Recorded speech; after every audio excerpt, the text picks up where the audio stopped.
Hey, out there in YouTube land, I'm doing a little intro to my new Resonator guitar. I went out with some friends to LA and picked up a little telly bass for a friend, vintage '69 telly P bass type of thing.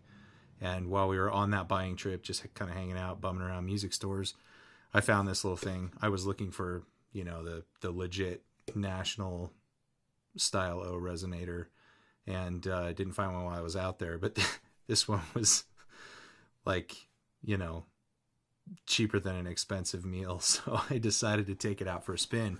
It's the Recording King Dirty 30's, or Dirty Shirley's Friedman, Dirty 30's, I think, style O resonator. And it's been pretty awesome so far. So I figured I'd, take it through a couple of noodles and, see what I can get out of this setup. Right now I'm using two Rode M5s and a Rode NT1A to just kind of capture the sound of the whole thing. So let's see how it goes.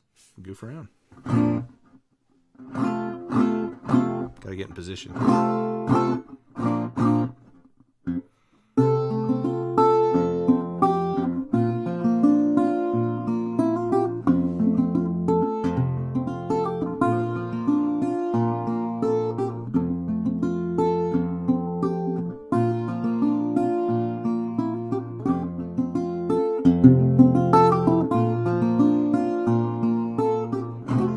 Love-struck Romeo, singing streets a serenade, laying everybody low with a love song that he made. Stand in the street lights, stepped out of the shade, says something like, you and me, babe, how about it?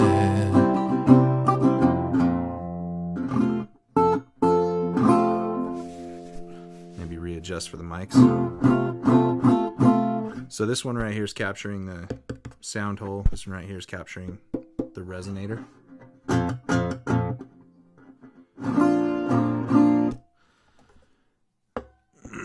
this thing is a lot of fun, I will tell you that. I'm getting used to a couple of things. Tuning is terrible.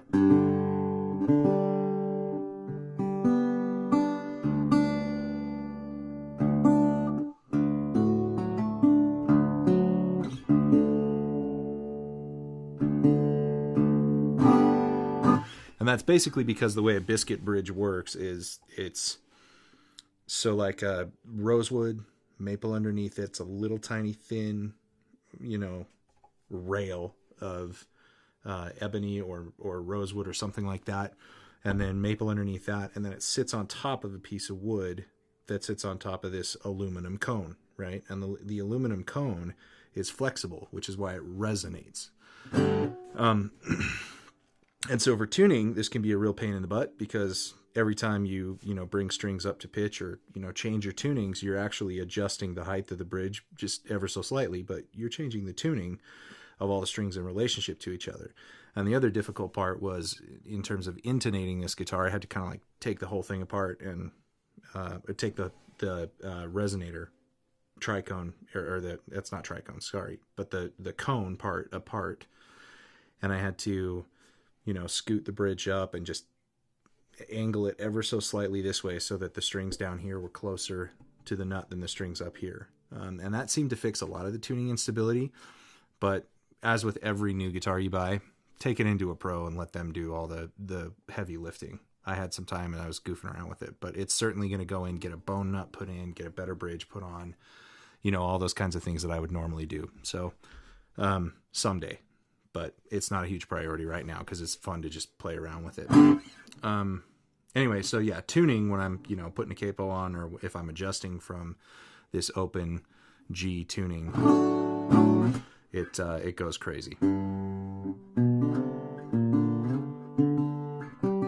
I can never remember where. Good enough.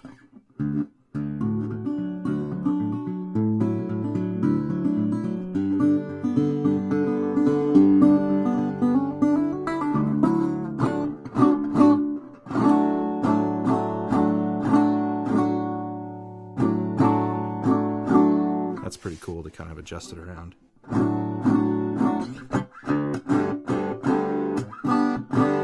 And then the fun part is slide.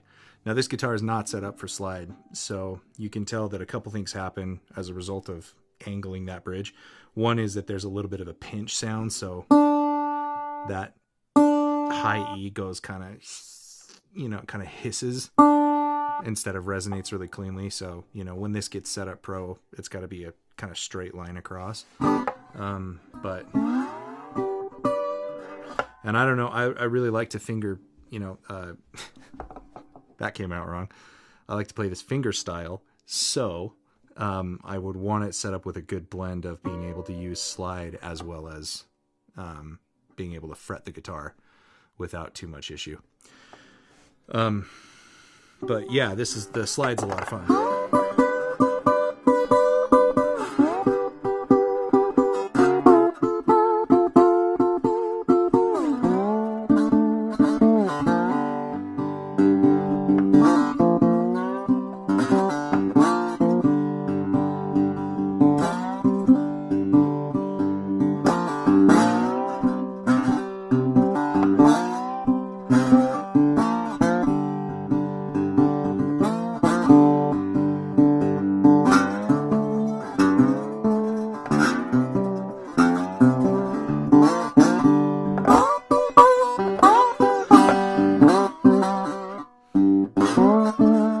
Didn't resolve on the right note.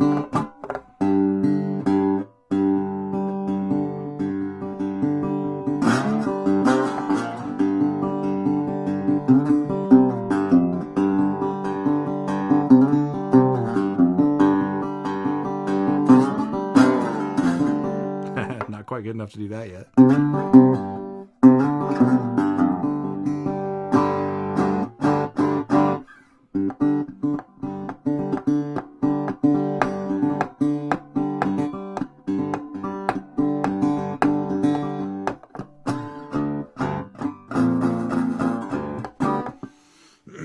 Anyway, yeah, tons of fun.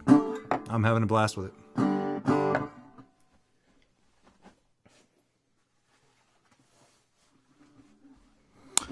So a couple of downsides. We've already talked about the bridge. We've already talked about the tuning instability issues. I'm confident that most of those will get fixed by, a better setup. However, I think it's just the nature of the beast. That's what this kind of guitar does, and that's how this kind of guitar sounds. So the other couple of things are, Recording King always kind of purports to have, fairly high quality woods and things like that, like solid top, etc. It's not a solid top. When I had to take this thing out, it's clearly, laminated different directions. Not that I care. I paid $250 for this guitar, maybe $300 with a case and a slide or something like that. So, that's not bad, right? And I wouldn't expect any guitar to have solid anything at that point. I would expect it to be multiple hunks of wood just kind of glued together. But it still does what it does. The other downside for me, not electric. But again, at that price point, that's not what I would expect to get. So it was just kind of I want to try one of these things, see what it's like, and totally worth it. And I think it, hopefully it sounds as good kind of coming through there as it does to my ears, but it's definitely fun to noodle with. So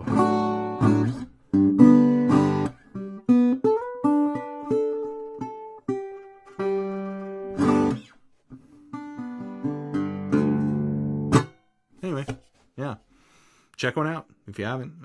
If you have any other recommendations of other Recording Kings, I think I'd probably, putting my big boy pants on, I'm probably gonna upgrade to the Nash or the Recording King metal one, the metal style Resonator. I don't remember the serial number, but you can really only find them on Amazon, honestly. But they're, almost identical to the national style Resonator, except for they don't have the kind of like, Hawaiian brushed motif, palm tree kind of things. But I want my Dire Straits guitar. The closest thing I got to it was the Resonator part. That looks exactly like it does on the cover of Brothers in Arms. Nothing else looks the same, but someday. Anyway, thanks.